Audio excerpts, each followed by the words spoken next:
O recibo deslizou pelo chão e caiu virado para cima sobre o azulejo polido. Um único traço duro e irregular atravessava a linha da gorjeta. 0. Um 0 enorme e insultuoso.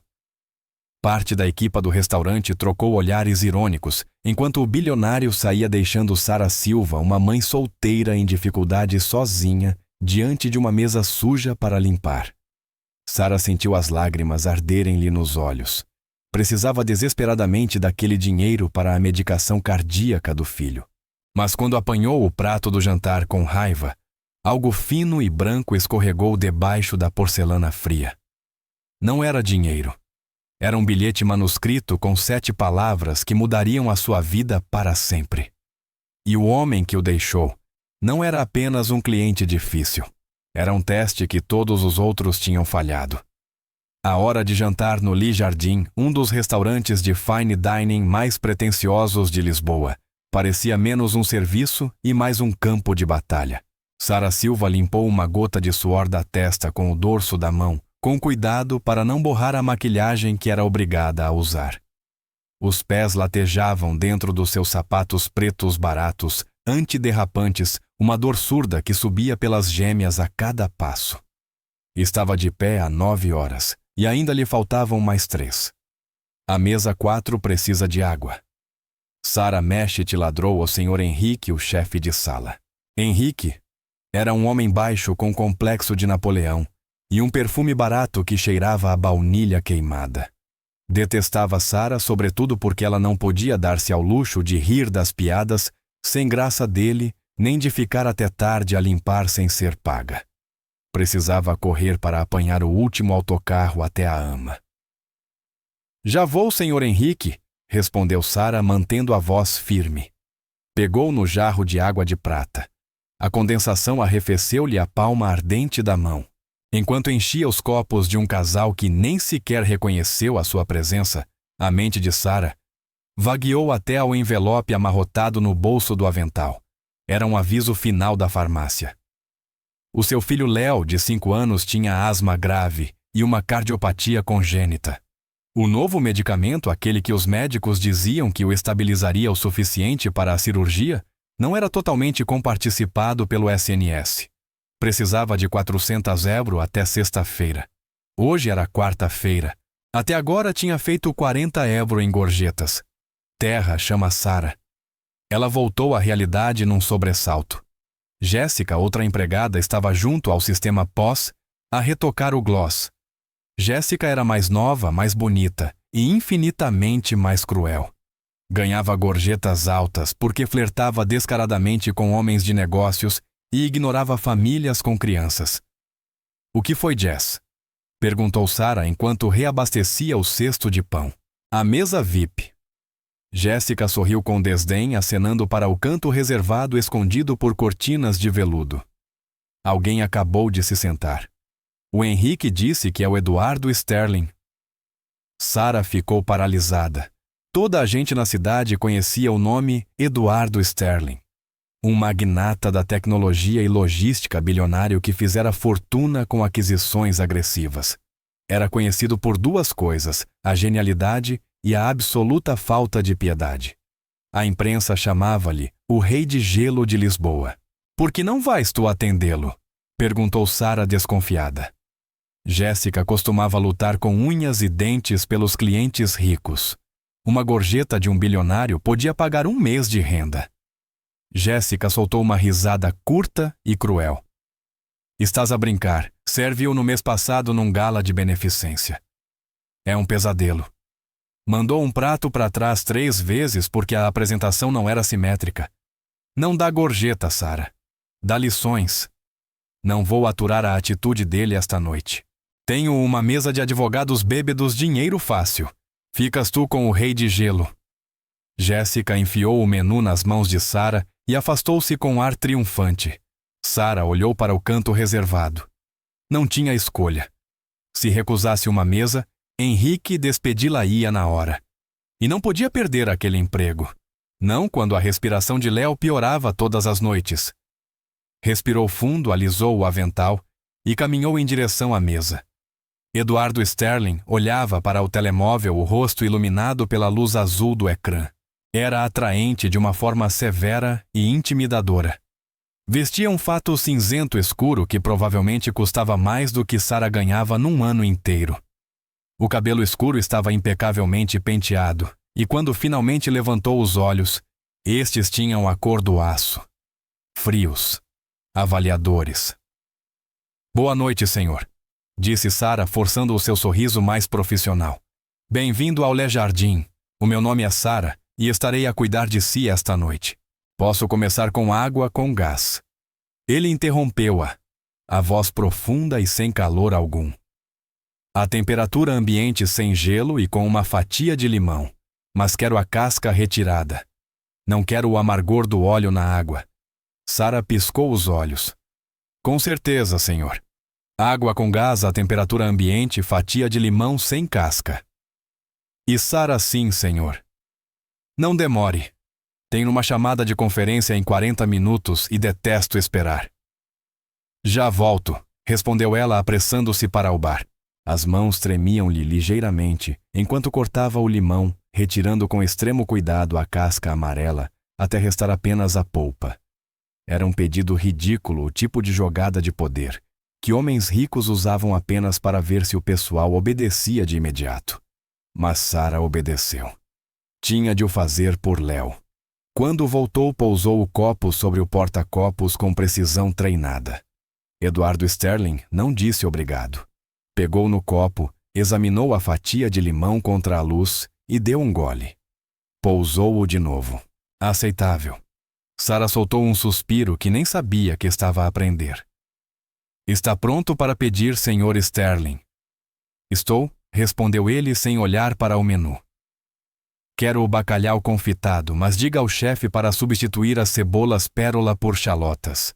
Acho cebolas pérola banais. E quero o molho reduzido por mais 5 minutos.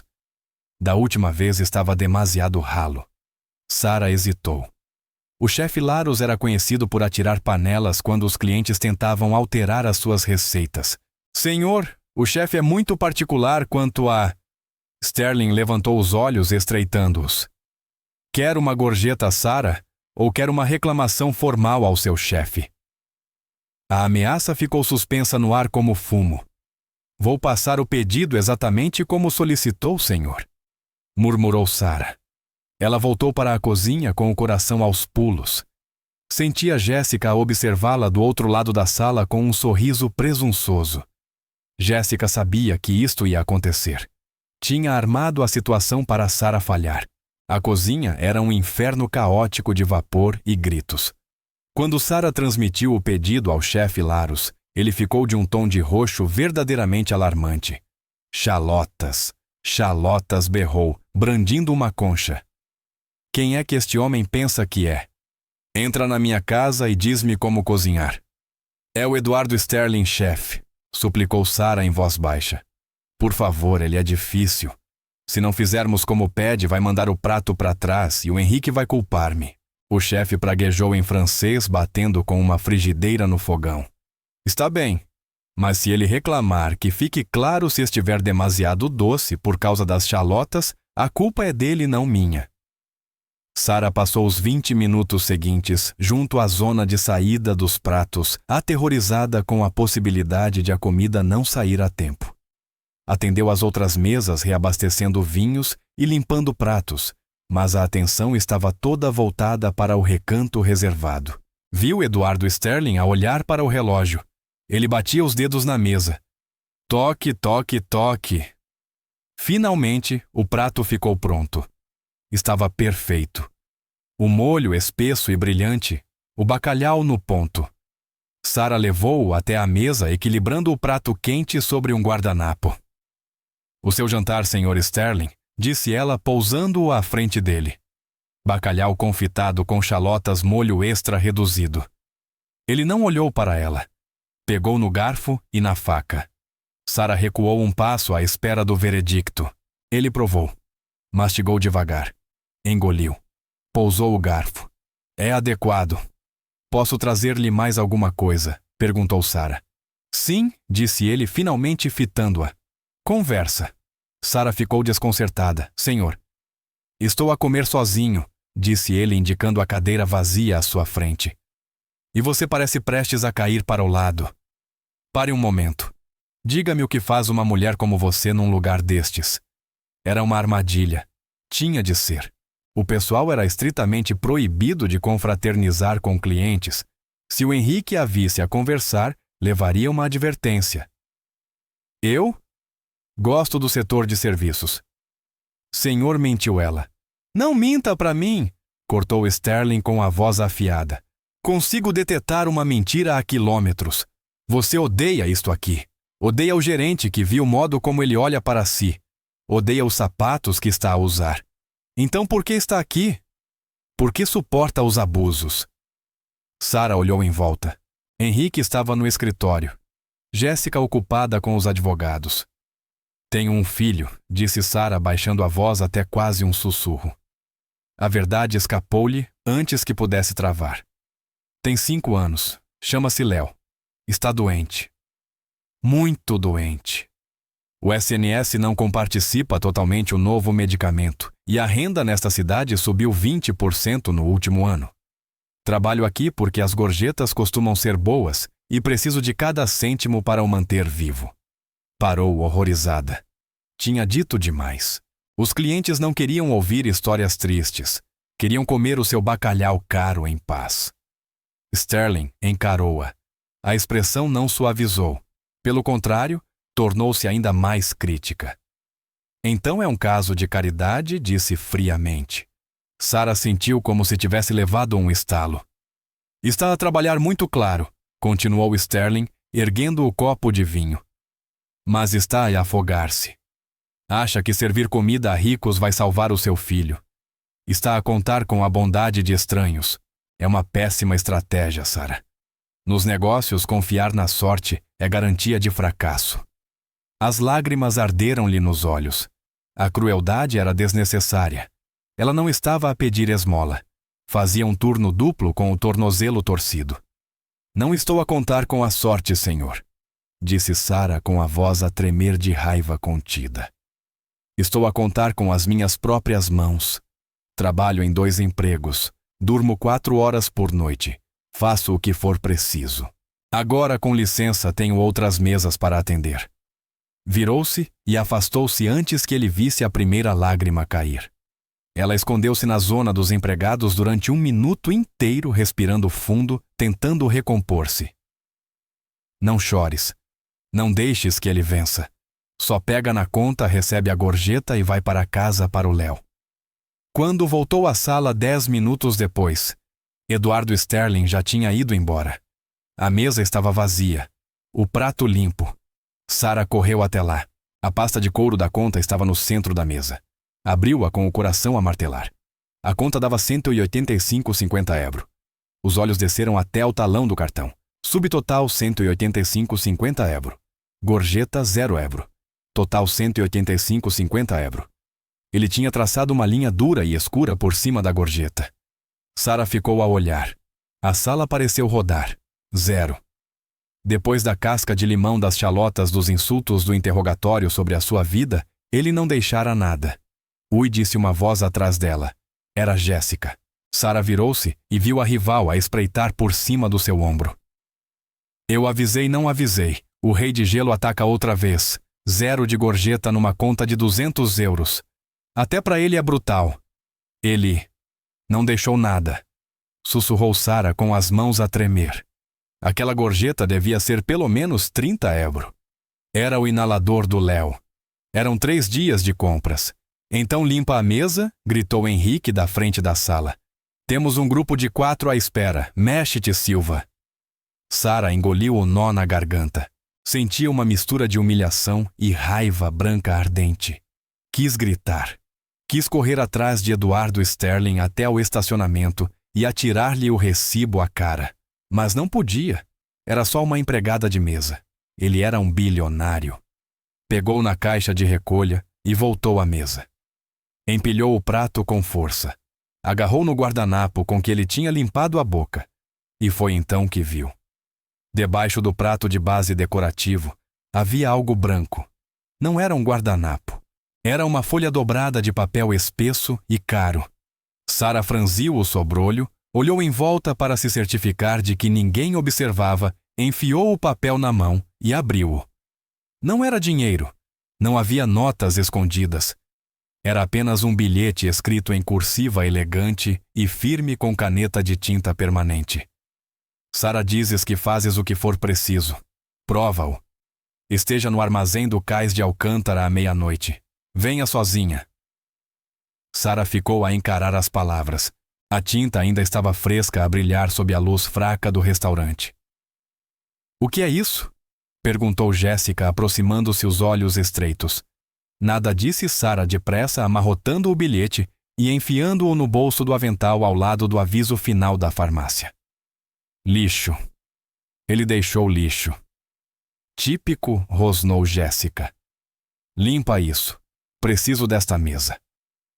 Sara terminou de limpar a mesa mecanicamente, mas a mente corria.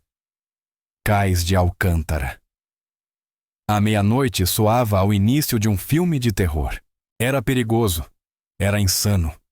Eduardo Sterling podia ser um bilionário, mas isso não significava que fosse um bom homem. Porque iria querer que ela fosse a um armazém portuário, à meio da noite. Depois lembrou-se das palavras dele: estás a contar com a bondade de estranhos. É uma péssima estratégia. E lembrou-se do €0 no recibo. Talvez estivesse a troçar dela. Talvez quisesse humilhá-la ainda mais. Ou talvez, só talvez, aquela fosse a estratégia de que ele falava. Tocou no bolso. Sentiu o contorno do aviso da farmácia. Pensou na tosse chiada do Léo, quando lhe deu um beijo de despedida naquela manhã. Olhou para o relógio da parede.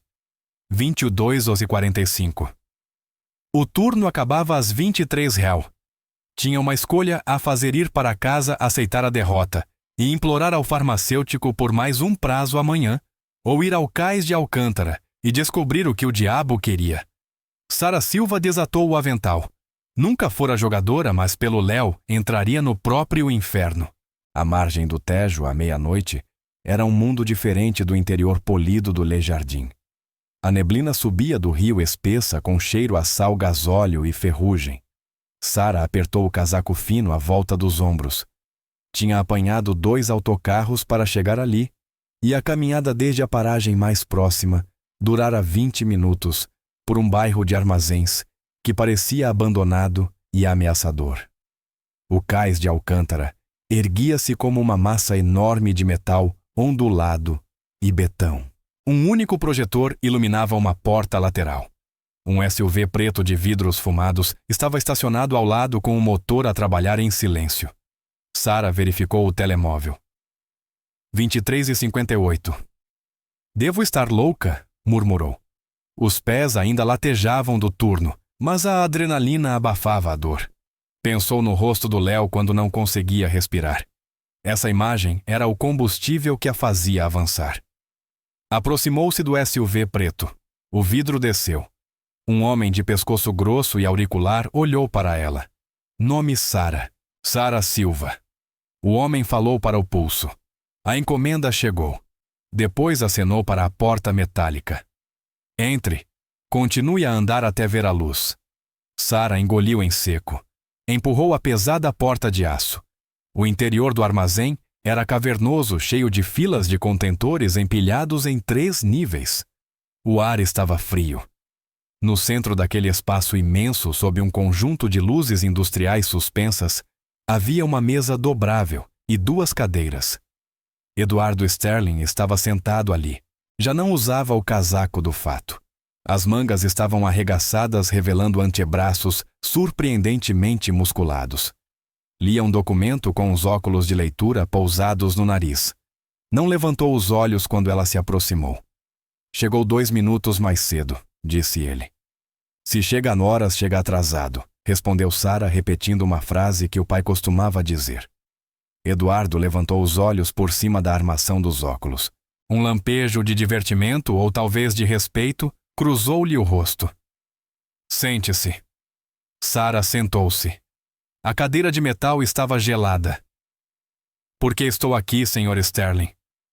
Perguntou mantendo a voz firme apesar das mãos a tremerem. Isto é por causa do serviço.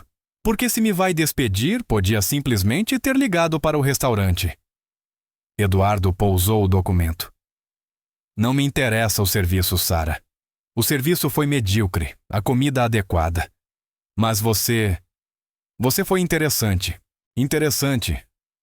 Eu testei-a, disse ele recostando-se.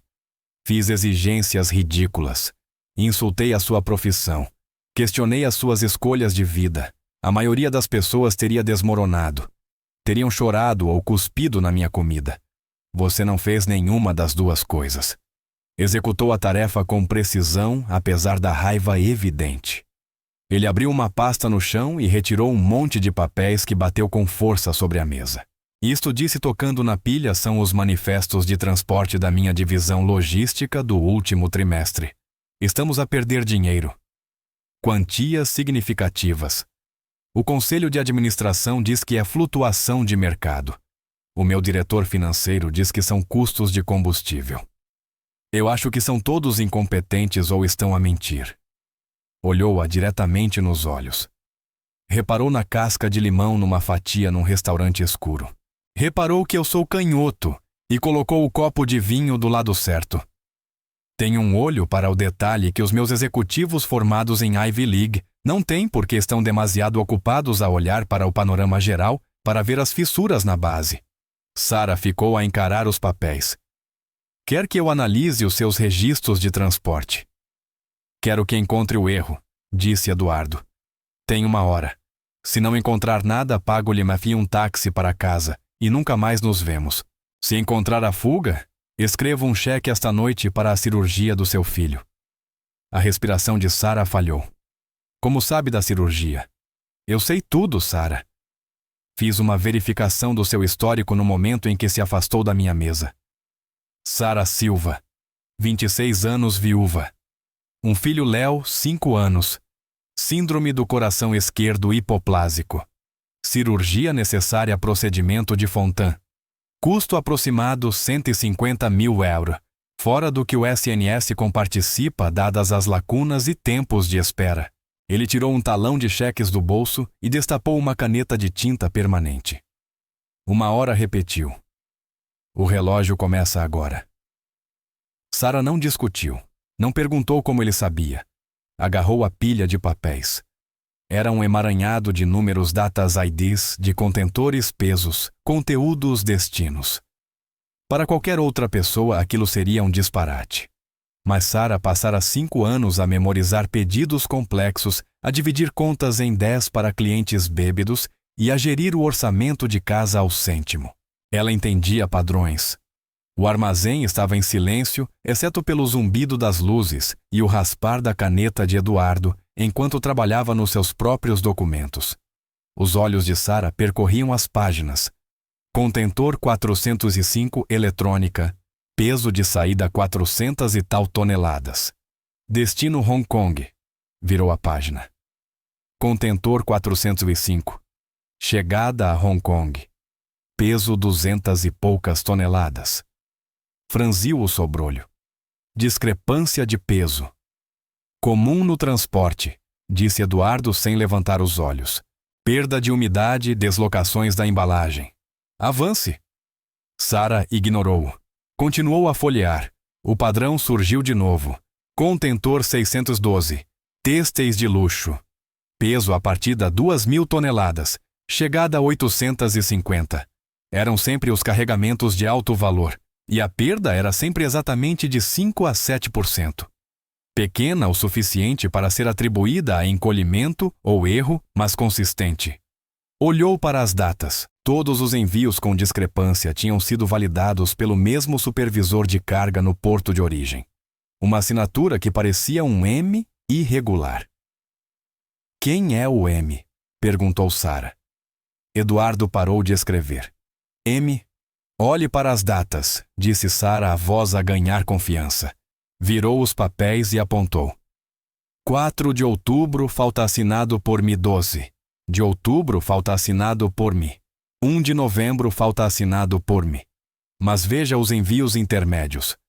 8 de outubro, assinado por J.R. Sem falta. O peso é exato. Ela agarrou numa calculadora que estava sobre a mesa, nem se tinha apercebido de que ali estava, e começou a introduzir os números. A perda média nos envios assinados por M é de 6,2%. É consistente. Não é um acidente. Alguém está a retirar mercadoria dos contentores de alto valor antes de serem selados e depois a falsificar os registros iniciais de peso para parecer que já saíram mais leves. Mas a balança automática da grua cria um registro secundário. Ela apontou para uma coluna à extrema direita. O peso da grua coincide com o peso mais elevado. O registro do supervisor coincide com o peso mais baixo. A diferença está a ser roubada antes de o contentor embarcar. Eduardo ficou a encarar o papel.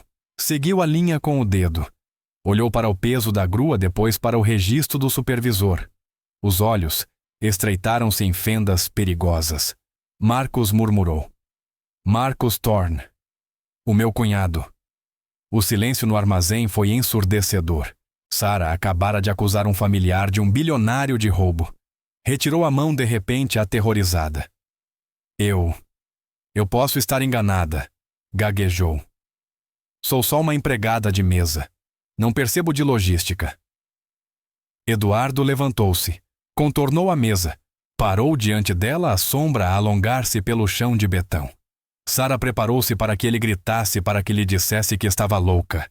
Em vez disso, ele estendeu a mão e apanhou o talão de cheques. Escreveu rapidamente. Rasgou o cheque com um gesto seco e estendeu-lhe. Sarah pegou nele. As mãos tremiam tanto que o papel vibrou. A ordem de Sarah Silva. Valor 200.000 euros. Ela ofegou. Senhor Sterling, isto é... Eu não posso. Acabou de me poupar 3 milhões de euros por ano, disse Eduardo com a voz neutra. O Marcos anda a desviar há 6 meses. Os meus auditores falharam porque procuravam erros financeiros, não discrepâncias físicas de peso. Você viu em 20 minutos. Encostou-se à mesa, cruzando os braços. Tenho uma proposta para si, Sarah. Ela ergueu o olhar do cheque com lágrimas a correr-lhe pelo rosto. Já fez mais do que suficiente. Isto salva a vida do Léo. Isto resolve o seu problema de hoje, corrigiu Eduardo. E amanhã? E a recuperação dele? A educação, o seu futuro. Volta ao Le Jardim. Para servir sopa a snobs ingratos pelo salário mínimo. Eu faço o que tenho de fazer, disse ela. Pare de fazer apenas o que tem de fazer e comece a fazer aquilo para que nasceu, disse Eduardo com intensidade. Preciso de alguém como você. Alguém que não pertença ao meu mundo. Alguém que não esteja cego pela ganância nem pela lealdade à minha família. Estou rodeado de tubarões, Sarah. E preciso de uma rêmora, uma limpadora. Quero contratá-la oficialmente. Será a minha assistente executiva oficiosamente. Será os meus olhos. Vai a reuniões, jantares, galas. Observa, escuta e diz-me o que eu não vejo. Encontra a casca de limão na minha empresa. Eu não sei nada de negócios, protestou Sarah. Eu ensino-lhe negócios. Instinto não se ensina. Ele estendeu a mão.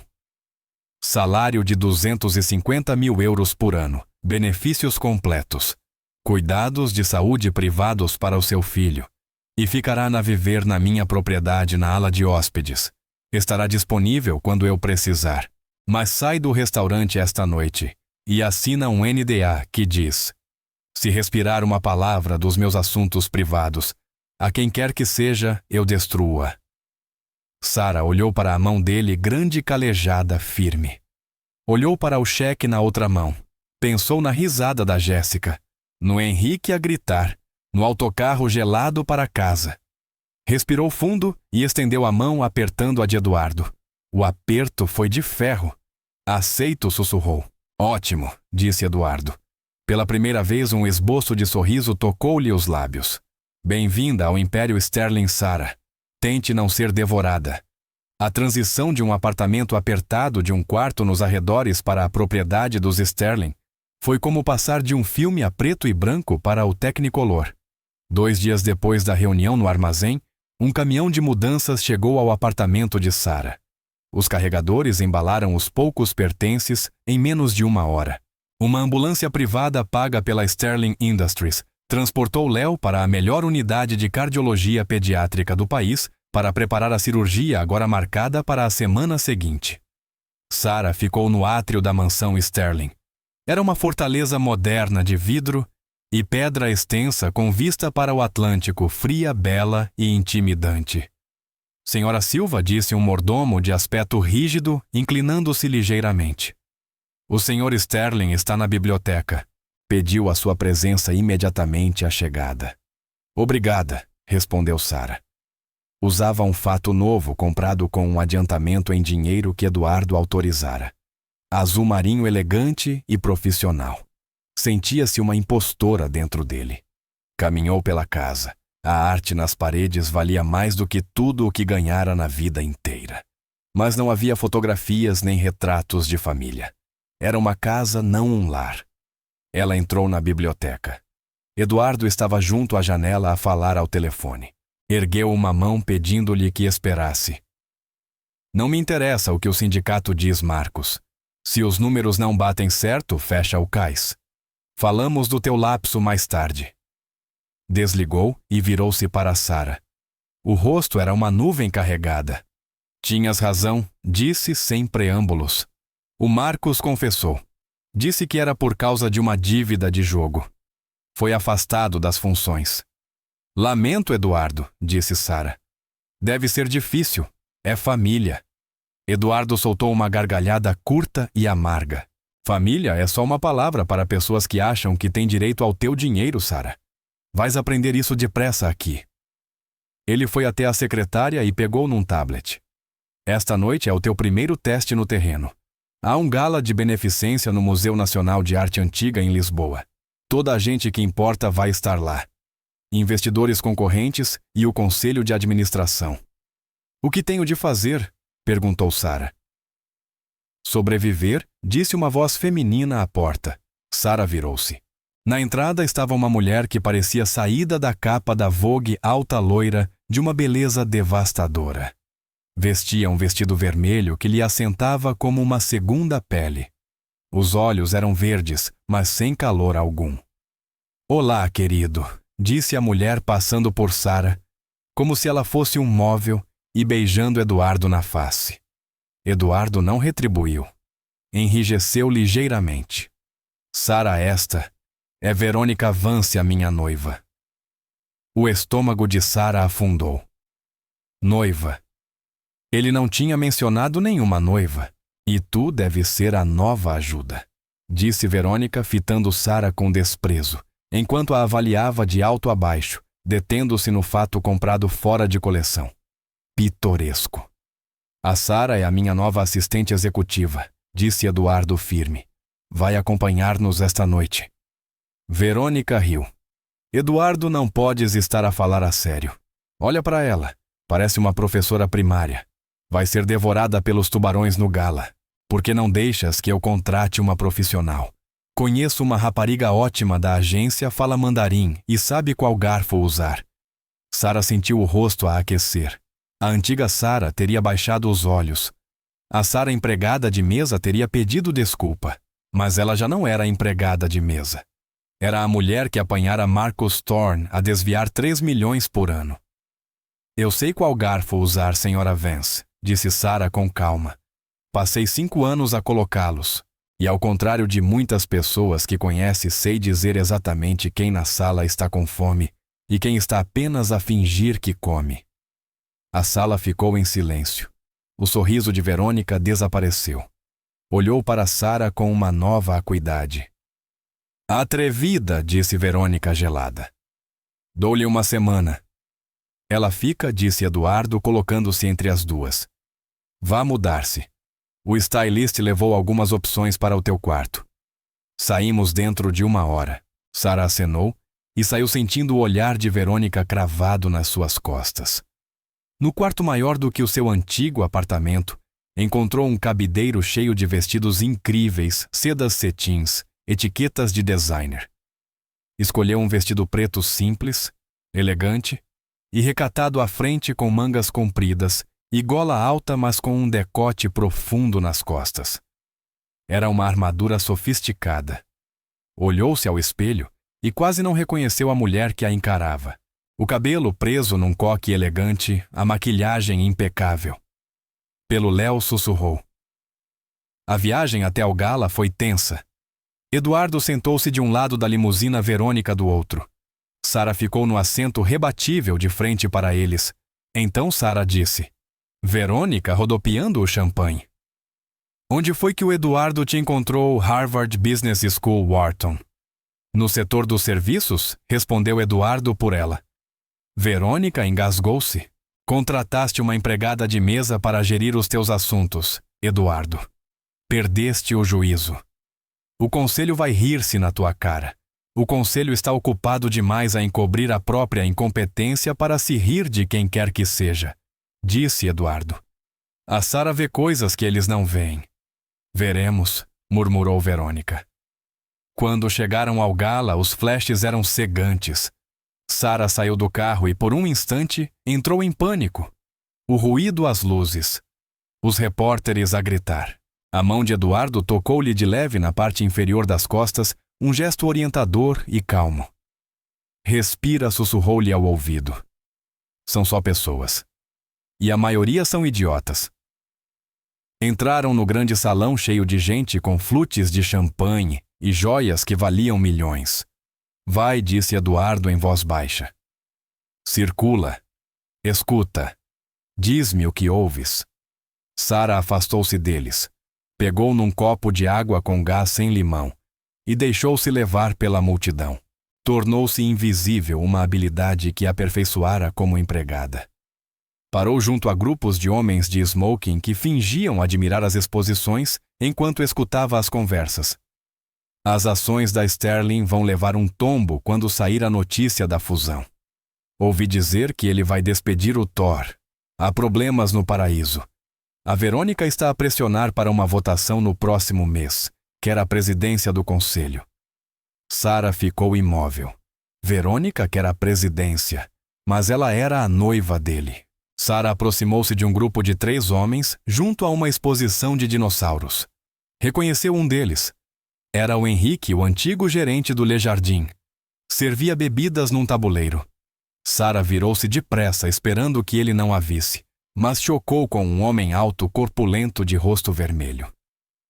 Olhe por onde anda, rosnou o homem. Peço desculpa, disse Sara. O homem olhou-a com atenção. Espere lá. Eu conheço-a. O coração de Sara parou. Era um dos clientes habituais do restaurante. Alberto Coburn, magnata do imobiliário conhecido por beliscar as empregadas. Você é a rapariga do Le Jardin, disse Coburn em voz alta. A do filho doente. O que está a fazer aqui? Entrou às escondidas para pedir donativos. As pessoas à volta viraram-se para olhar. Verônica estava a uns 3 metros com um sorriso cruel nos lábios. Estivera à espera disto.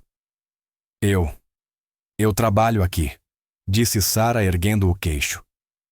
Trabalha aqui, riu Coburn, agarrando-lhe o braço. Vamos, querida. Vamos tirá-la daqui antes que a segurança apareça. Este não é um sítio para a criadagem. Largue-a. A voz profunda ecoou. Eduardo surgiu do meio da multidão com ar de predador.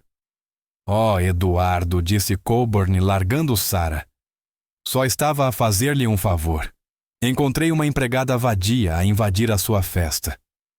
Ela não invadiu a festa, disse Eduardo, colocando-se ao lado de Sara e envolvendo-lhe a cintura com um braço possessivo.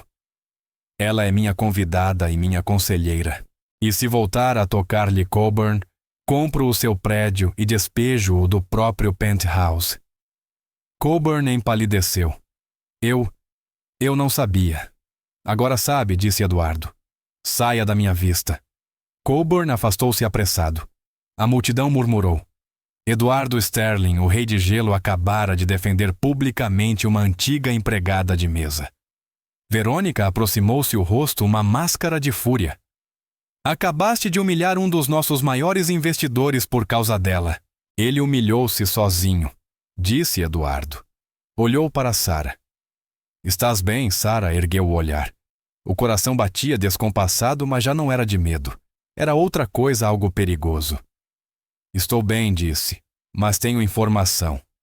Virou-se para a Diara loira. Verônica, disse Sara, encarando-a de frente. Ela está a planear uma votação no próximo mês. Quer tirar-lhe a presidência do conselho. O copo de Verônica escorregou-lhe da mão e estilhaçou-se no chão. Sua mentirosa de esgoto sibilou. É verdade, perguntou Eduardo, a voz a descer para um tom aterrador. Virou-se para a noiva. É verdade, Verônica. Verônica lançou a Sara um olhar de ódio puro. Acha que pode trazer um cão vadio para dentro da nossa casa e deixá-lo morder-me? Eduardo não faz ideia do que começou. Virou-se e saiu furiosa. Eduardo voltou-se para Sara. Havia algo de intenso, talvez até de excitado no seu olhar. Tu ouves mesmo tudo, murmurou. Eu disse-lhe, respondeu Sara com a voz a tremer ligeiramente. Eu sei quem tem fome. E a Verônica? Ela está faminta, disse Sara.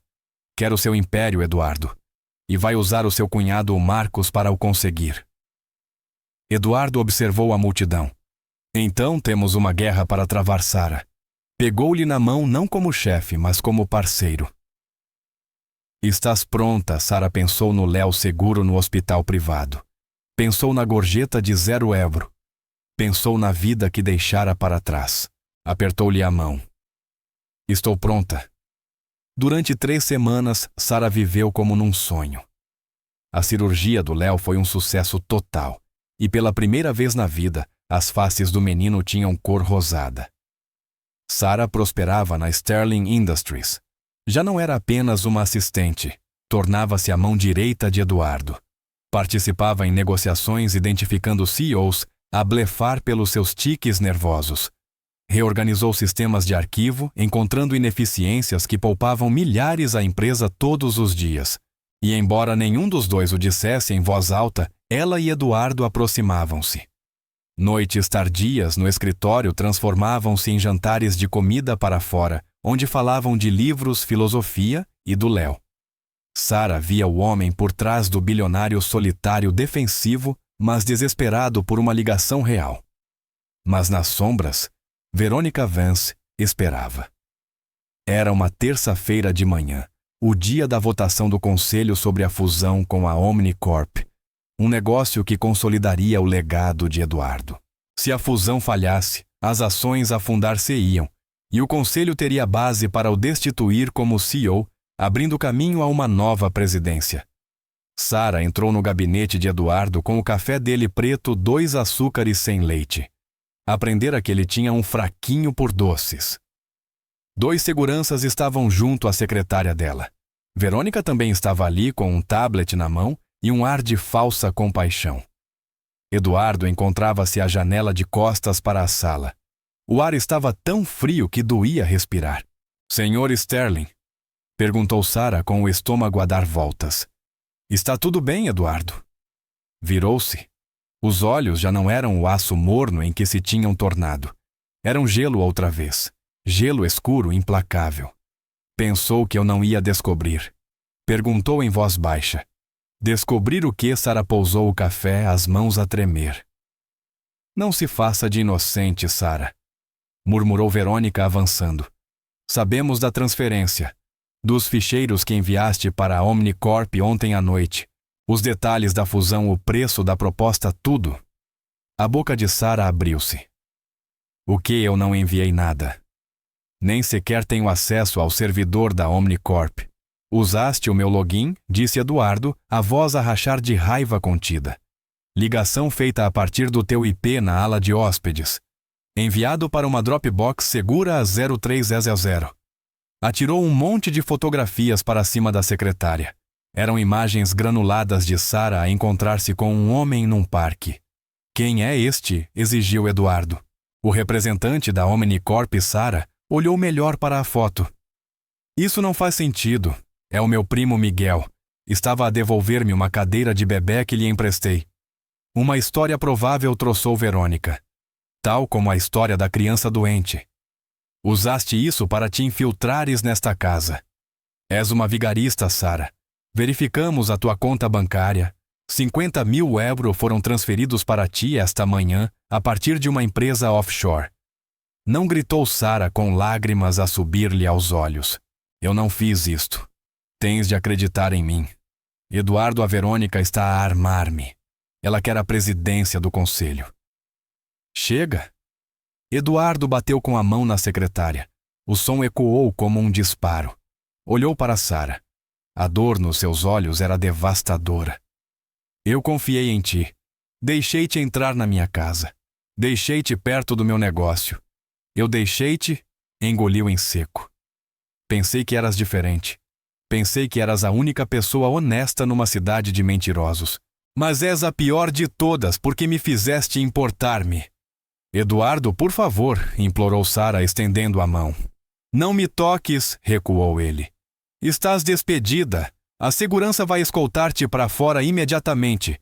Tens 1 hora para fazer as malas. Se não saíres, mando te prender por espionagem empresarial. E o Léo sussurrou Sara. Ainda está em recuperação. O seguro mantém-se, disse Eduardo frio. Devias ter pensado nisso antes de me venderes. Virou-lhe as costas. Tirem-na daqui. Os seguranças agarraram Sara pelos braços. Enquanto a arrastavam, ela viu Verônica atrás de Eduardo. Verônica piscou-lhe o olho.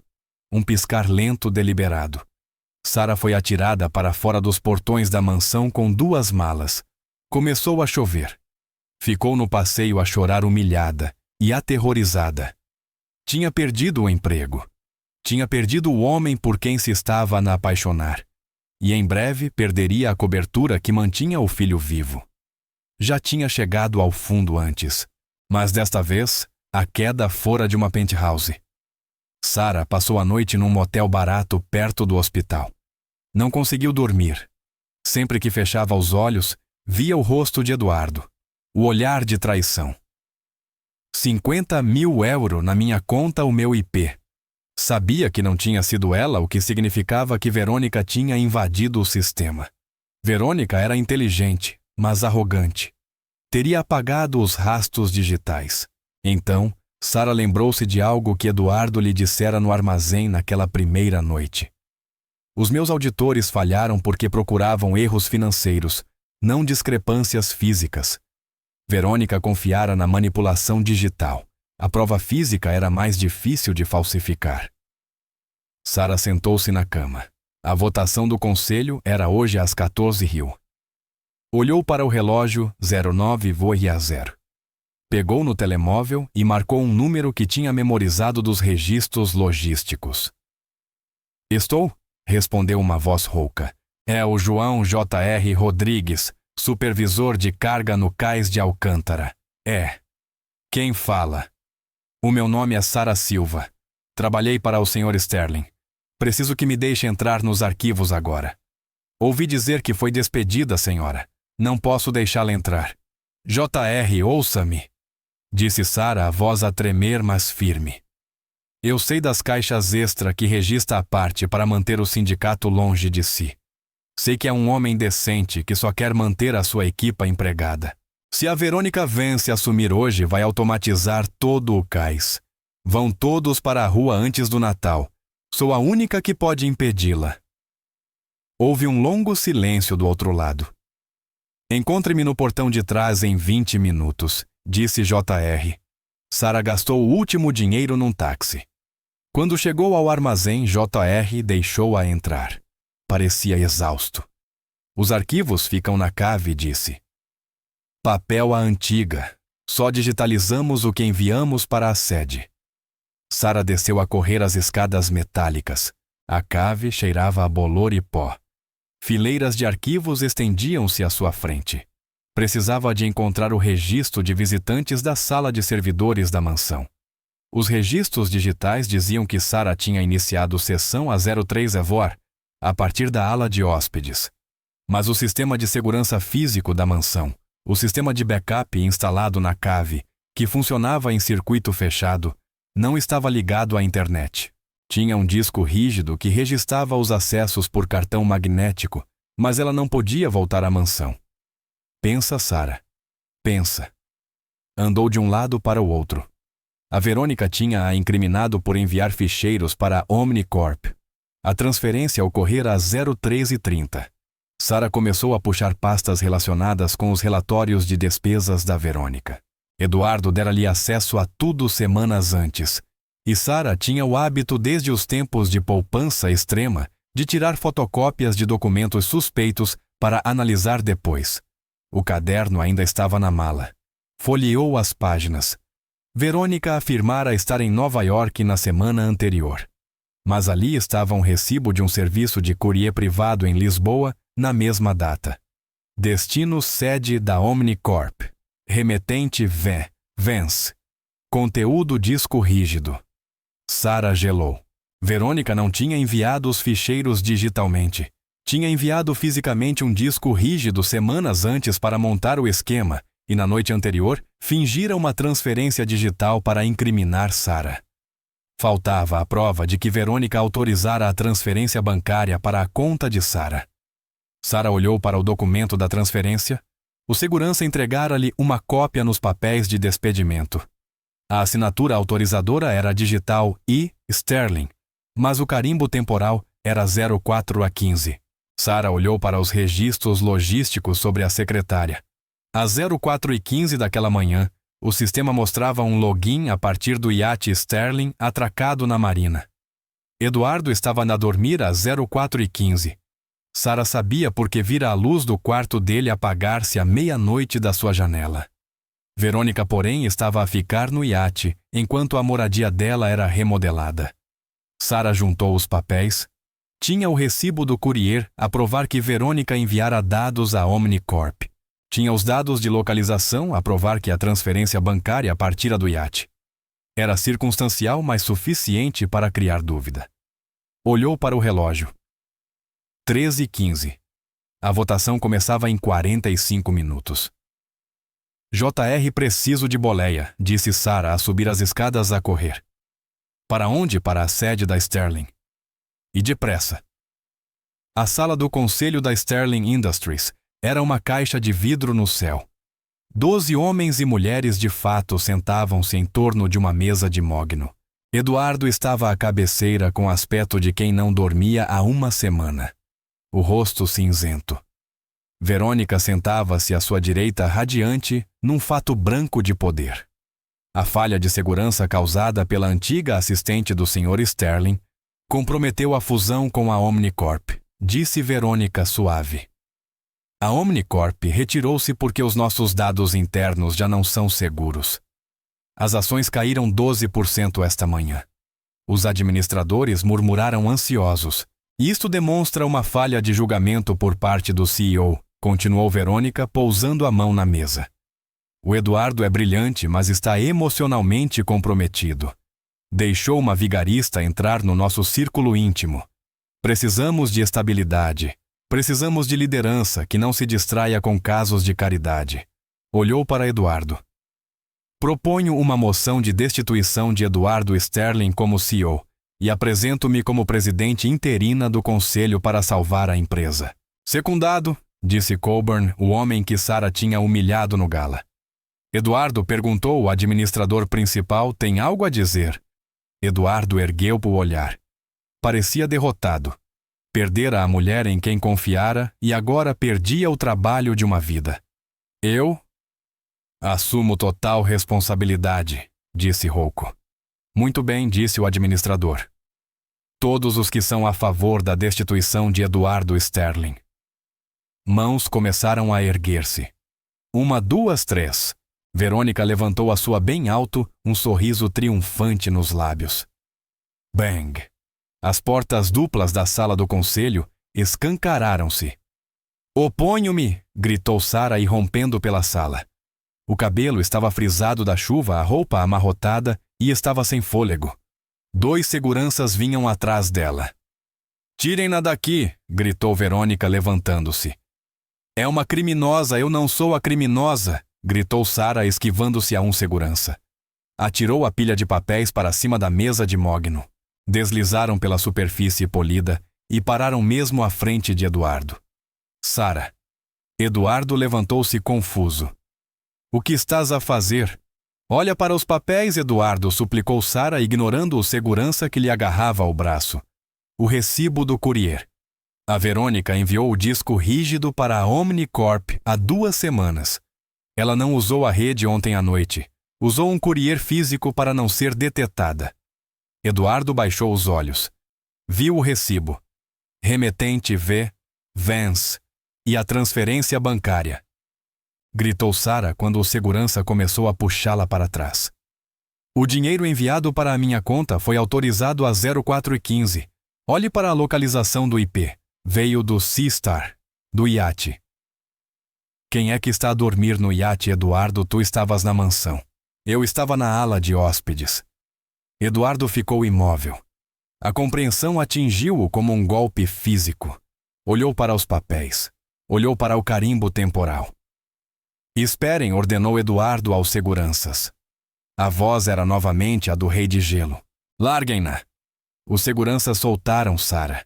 Ela esfregou o braço ofegante. Eduardo pegou nos papéis e leu-os devagar. Depois virou-se para Verônica. Verônica estava pálida. É uma falsificação, gaguejou. Ela forjou tudo. Está desesperada. Este recibo de courier tem um número de rastreio, disse Eduardo em voz baixa. Tirou o telemóvel e digitou. Entregue ao departamento jurídico da Omnicorp, assinado por John Smith, diretor de aquisições. Levantou o olhar. A sala estava mortalmente silenciosa. Arruinaste a fusão, disse Eduardo, a voz a subir. Vendeste os nossos segredos? Incriminaste a Sara. Roubaste 50.000 euros do dinheiro da empresa para parecer um suborno. Fiz isto por nós? Gritou Verônica, a máscara a cair. Estavas a amolecer, Eduardo. Estavas a ouvi-la, uma empregada de mesa. Ias arruinar a empresa com decisões sentimentais. Tive de a salvar. Não a salvaste, disse Eduardo, aproximando-se dela. Acabaste de cometer fraude criminal. E creio que o Sr. Coburn acabou de secundar uma moção liderada por uma criminosa. É isso, Coburn? Coburn ficou vermelho como um tomate. Eu retiro o meu apoio. Não fazia ideia. Eduardo apontou para a porta. Sai, Verônica. A polícia está à tua espera no átrio. Liguei-lhes no momento em que a Sara mencionou o iate. Sempre soube que eras ambiciosa, mas nunca pensei que fosses estúpida. Verônica olhou em redor. Ninguém lhe sustentou o olhar. Pegou na mala e saiu a tempestade empurrando Sara ao passar. A sala voltou a ficar em silêncio. Eduardo virou-se para o conselho. A moção está morta. A fusão está morta. Mas tem um novo plano de reestruturação, começando pela remoção de todos os que votaram contra mim hoje. Olhou para os administradores que tinham levantado a mão. Pareciam aterrorizados. Reunião encerrada. Os diretores saíram apressados como ratos a fugir de um navio a afundar. Por fim, ficaram apenas Eduardo e Sara. Sara estava junto à porta a apertar a mala. Eu devo ir. Só queria limpar o meu nome. Sara espera. Eduardo contornou a mesa e parou à frente dela. Parecia cansado, mas pela primeira vez em dias, os olhos estavam quentes. Voltaste, disse. Depois de eu te despedir, depois de te humilhar, depois de te atirar para a rua à chuva, voltaste para me salvar. Não o fiz por ti, disse Sara, a voz a tremer. Fiz porque era a verdade. E por quê? Porque ninguém merece ser traído por quem confia. Eduardo estremeceu. Lamento tanto, Sara. Fui um tolo. Deixei o meu passado, o medo de ser usado, cegar-me para a pessoa que estava mesmo à minha frente. Meteu a mão no bolso. Sara estremeceu, esperando que ele tirasse novamente um talão para a comprar. Em vez disso, retirou o recibo amarrotado do Lijardin, o da gorjeta 0 euro. Guardei isto, disse.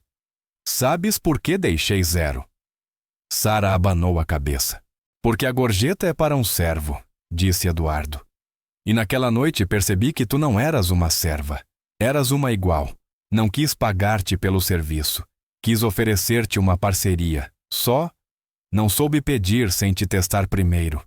Dê um passo em frente. Não quero uma assistente executiva, Sarah. Quero uma parceira, uma de verdade. Quero que sejas CEO da Sterling Industries. Preciso de alguém que verifique o peso dos contentores, alguém que repare na casca do limão, alguém que não tenha medo de irromper numa sala de conselho para fazer o que é certo. Sarah ficou a olhar para ele. Eduardo. Eu não tenho um diploma. Tens algo melhor, disse ele, pegando-lhe na mão. Tens integridade, e tens o meu coração, se o quiseres. As lágrimas escorreram pelo rosto de Sarah, e a gorjeta de €0 brincou entre lágrimas. Ainda me deves 18%. Eduardo sorriu um sorriso genuíno e luminoso.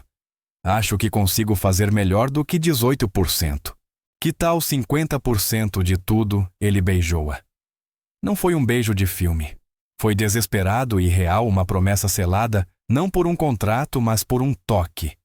E esta é a história de como Sarah Silva transformou uma gorjeta humilhante de €0 num império multimilionário.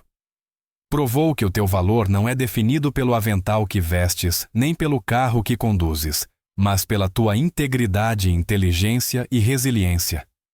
Eduardo aprendeu que a confiança é a moeda mais cara do mundo, e que uma vez quebrada, só pode ser reconquistada com ações, não apenas com palavras. Hoje, Sarah e Eduardo dirigem juntos a Sterling Industries e criaram uma fundação em nome do Léo, que financia cirurgias para crianças cujas famílias não têm meios para pagar, garantindo que nenhum pai ou mãe tenha de escolher entre a renda da casa e a vida do filho. Se esta história tocou o seu coração, deixe um gosto. Isso ajuda muito o canal. Partilhe este vídeo com alguém que precise de um lembrete para nunca desistir. E não se esqueça de subscrever e ativar o sino das notificações para mais histórias incríveis de karma e redenção. Obrigado por assistir e até ao próximo.